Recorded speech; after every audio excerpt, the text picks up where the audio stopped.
Ang wedding dress or bridal gown ay kasuotan ng mga ikakasal na babae o ng bride. Ito ang pinakasentro ng mga mata ng mga bisita sa tuwing may kasalan. At dapat ang babaeng makakapagsuot nito ay sisiguraduhin na siya ang pinakamaganda sa lahat. Kasi ito ang pinakamagandang moment ng mga babaeng ikakasal. Alamin natin ang munting histeryo kung paano nagsimula ang pagsusuot ng wedding gown. Simulan na natin!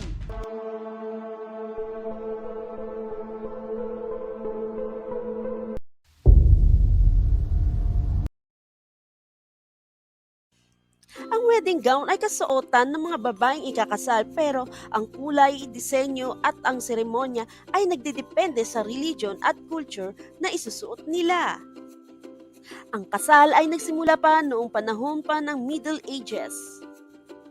Ang mga kababaihan ay nagsusuot ng mga simpleng damit lamang sa kanilang kasal na nagpapakita ng good manners sa kanilang pamilya at dahil din dito ipinapakita ang estado ng buhay nito. Alam niyo ba noong 1406 na ang kauna-unahang nakapagsuot ng white wedding gown ay isang royal wedding ng prinsesa na si Philippa of England or Philippa of Lancaster, na anak ni King Henry IV at ikinasal siya kay King Eric of Kalmar Union. Si Mary Stuart o Mary I of Scotland ay naging queen noong taong December 14, 1542 to 1567. Si Queen Mary ay nakapagsuot ng white wedding gown din nang ikinasal siya sa unang husband niya na si Francis II noong 1559.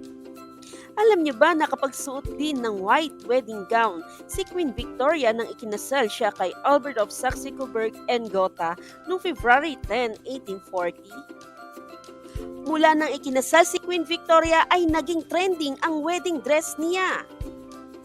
Dahil dito, naging daan na at ginagamit na nga sa kasal ang white color para sa wedding dress. Dahil maraming naniniwala na ang white color sa wedding dress ay nagsisimbolo sa pagiging berhen, pero hindi ito ang tunay na intensyon. Dahil ang kulay blue ay mas nagsisimbolo sa purity and faithfulness. Kaya hanggang sa ngayon ay mas kilala ang white wedding dress sa mga kasalan. At nagkakaroon na rin ng iba't ibang design at pagandahan sa pagsusuot nito. Kaya, kayamanan ng kaalaman, dapat natin ito iusbong sa tama at kabutihan. Anong masasabi nyo sa kwento natin ngayon?